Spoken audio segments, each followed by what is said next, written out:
The mystery of 1950s Madras port. பிரம்மாண்டமான நீராவி கப்பல்கள், நங்கூர சத்தங்கள்.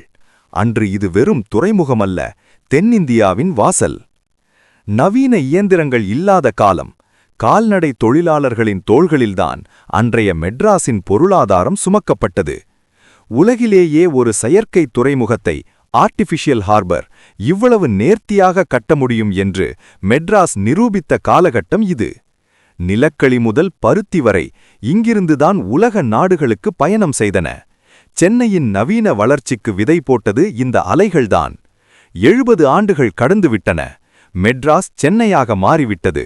ஆனால் இன்றும் இந்த அலைகள் அந்த வரலாற்றை சொல்லிக்கொண்டே இருக்கின்றன. இந்த அலைகள் சொல்லும் கதைகள் இன்னும் ஏராளம். சென்னையின் மறைக்கப்பட்ட வரலாறுகளை தொடர்ந்து தெரிந்து கொள்ள சந்தா சேருங்கள். பாரம்பரியத்தை பகிரவும். உங்கள் எண்ணங்களை பதிவிடுங்கள்.